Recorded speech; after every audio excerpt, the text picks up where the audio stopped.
Stock का बता रहे हैं, ठीक है, स्टॉक का है और इंट्राडे में, ठीक है, इंट्राडे में कोई भी स्टॉक को हम लोग बाय करेंगे तो हम लोग को एओसी में दिखेगा, ठीक है, एओसी में दिखेगा कि कौन सा स्टॉक को हमको बाय करना है या फिर कौन सा स्टॉक को हमको सेल करना है, ठीक।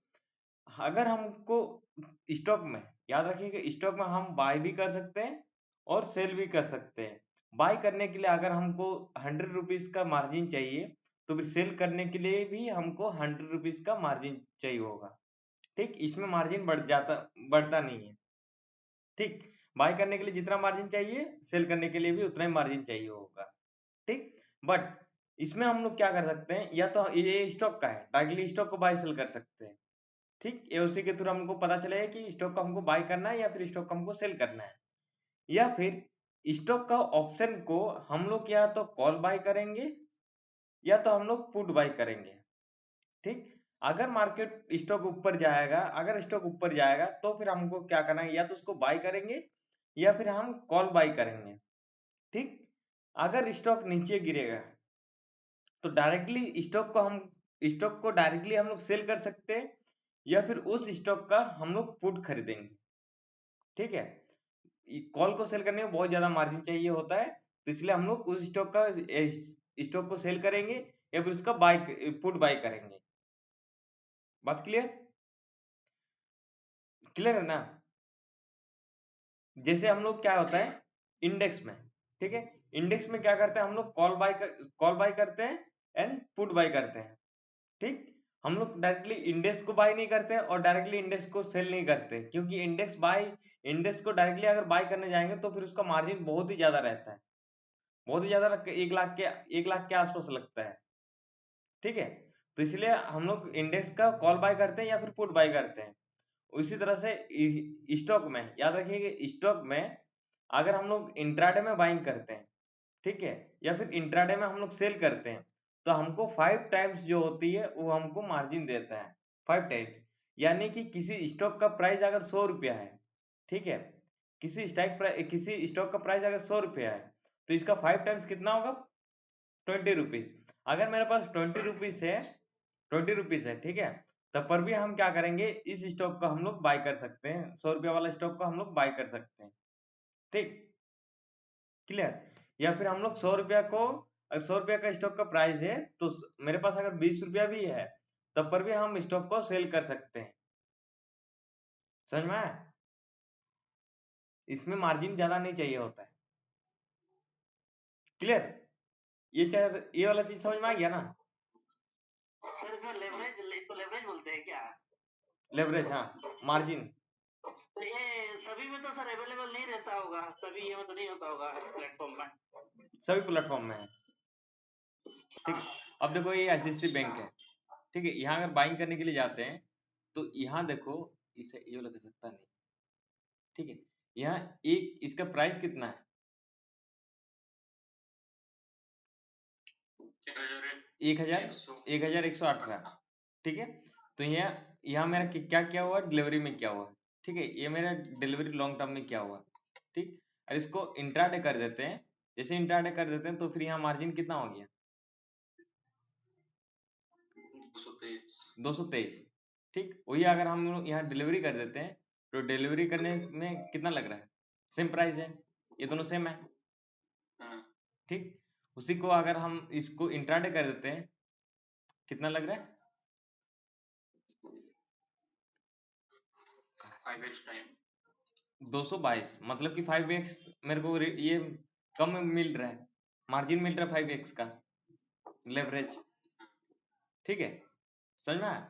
अगर इसी को अगर हम लोग सेल करते हैं, ठीक है, इसी को अगर हम लोग सेल करते हैं, कौन सा है, एसिस में, इसको अगर सेल करते हैं तो डिलीवरी में सेल होगा नहीं, ठीक है, याद रखना ये चीज, डिलीवरी में सेल होगा नहीं, ठीक। सेल करने के लिए हमको इंट्राडे करना होगा, ठीक। और इंट्राडे में करते हैं तो इंट्राडे में कितना आया, कितना लगा, लेवरेज कम रहेगा, 223, ठीक। अब सेल क्या मतलब, बाइंग और सेलिंग में अंतर देखो, ठीक है। इसका जैसे आईसीआईसी बैंक है, आईसीआईसी बैंक का प्राइस कितना है, 118, ठीक, इसका प्राइस है स्टॉक का, ठीक है। अब अगर हम लोग इसको बाइंग करते हैं ठीक है, एक आता है आपका बाइंग के लिए। अगर इसको हम लोग बाइंग करते हैं तो फिर बाइंग अगर हम लोग 118 में करते हैं, ठीक है, बाइंग प्राइस अगर 118 है, तो अगर 180 से अगर ऊपर गया, ठीक है, प्राइस, तो हम लोग को प्रॉफिट होगा। ठीक है, प्रॉफिट होगा। सपोज दैट ये अगर आपका बढ़ के चल जाता है ये आपका बढ़ के चल जाता है 130, ठीक है, 130 चल जाता है, तो फिर इसका मेरा प्रॉफिट कितना हुआ?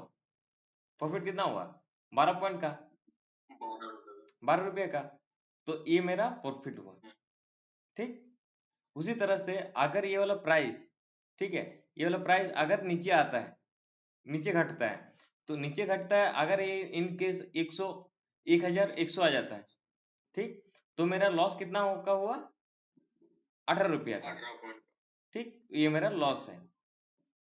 बात समझ में आया? ये मेरा लॉस है, क्योंकि यहाँ मेरा बाइंग प्राइस है, ये मेरा बाइंग प्राइस है। बाइंग प्राइस के नीचे अगर आता है तो फिर जितना नीचे आएगा उतना का मेरा लॉस है, अगर उसके ऊपर जाता है तो इतना का मेरा प्रॉफिट है। जस्ट इसका उल्टा सेलिंग में होता है। सेलिंग के टाइम अगर सेलिंग क्या हुआ है, सेलिंग क्या हुआ है इसका 1118 में, ठीक है, अगर इसके ऊपर प्राइस जाता है, सपोज दैट 1140 जाता है, ठीक, तो 11 अगर 40 जाता है तो फिर मेरा जो कितना पॉइंट बढ़ा, कितना पॉइंट बढ़ा, कितना 22 पॉइंट। ठीक, तो 22 पॉइंट जो हुआ ये मेरा लॉस है। ठीक है, ये मेरा लॉस होगा, ये मेरा प्रॉफिट नहीं होगा। ठीक, अगर इसका प्राइस, ये वाला प्राइस अगर नीचे आता है, ठीक है, ये वाला प्राइस अगर नीचे आता है, सपोज 1100 आता है, तो 110 जो आता है ये मेरा कितना पॉइंट आया नीचे? 18 पॉइंट। तो 18 हो जाता है मेरा प्रॉफिट। ठीक है, 18 रुपया हो जाएगा मेरा प्रॉफिट। अब आती है सिंपल सा सबसे मेन चीज कि अगर, ठीक है, ध्यान से इसको समझना, अगर मैंने बाइंग किया हुआ स्टॉक में, अगर मैंने 1118 में बाइंग किया हुआ, तो स्टॉक में मेरा 2 ऑर्डर एक साथ लगेगा। एक हम लोग ऑर्डर लगाते हैं, लिमिट ऑर्डर लगाते हैं, ठीक, और एक हम लोग लगाते हैं क्या, एसएल ऑर्डर। 2 ऑर्डर लगाते हैं।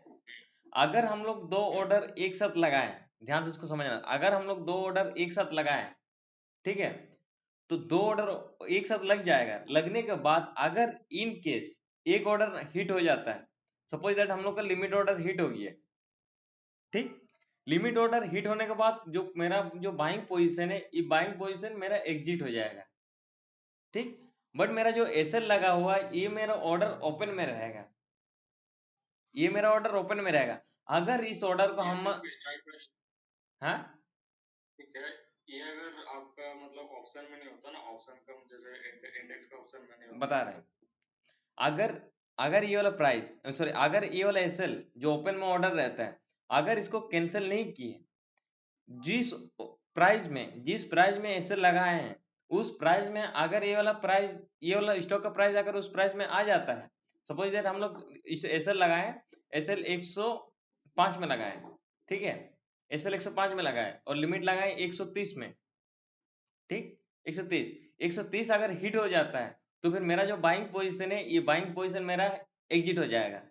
ठीक है, इसका रफ हो जाएगा। ठीक, बट मेरा ओपन रहेगा, एक ऑर्डर ओपन रहेगा, एसएल वाला ओपन, ये ऑटोमेटिकली कैंसिल या फिर रिजेक्ट नहीं होगा। ठीक है, तो मेरा क्या होगा कि अगर इसका प्राइस जो अभी 130 चल रहा है, इसका प्राइस अगर 1105 आ गया तो फिर मेरा ऑर्डर सेल पोजीशन में चल जाएगा, सेल पोजीशन में एग्जीक्यूट हो जाएगा। ठीक, अगर यहाँ से प्राइस नीचे आया तो फिर मेरा ऑर्डर, मेरे को प्रॉफिट होगा, अगर यहाँ से ऊपर गया तो मेरा लॉस होगा। ऐसा बहुत जन के साथ हुआ है कि ऑर्डर लगा के भूल जाता है। सर ये तो ओपन हो जाएगा फिर वहां पर पोजीशन में, ओपन हो जाएगा, हाँ, ओपन हो जाएगा। ये आप एक चीज बता जाएंगे, ये आप जो बताए, ये डिलीवरी का बताए कि इंट्राडे का बताए? किसी भी चीज का, दोनों अगर ऑर्डर लगा हुआ तो ऑर्डर एग्जीक्यूट, ये तो हम बताए लिमिट वाला हिट हो गया। अगर इनकेस एसएल हिट हो जाता है, ठीक है, एसएल हिट हो जाता है, एसएल हिट होने के बाद अगर हम लोग लिमिट ऑर्डर को कैंसिल नहीं करते हैं, तो फिर लिमिट ऑर्डर में यहाँ जो प्राइस लिमिट लगा हुआ रहेगा उस प्राइस में हम लोग का ऑर्डर एग्जीक्यूट हो जाएगा।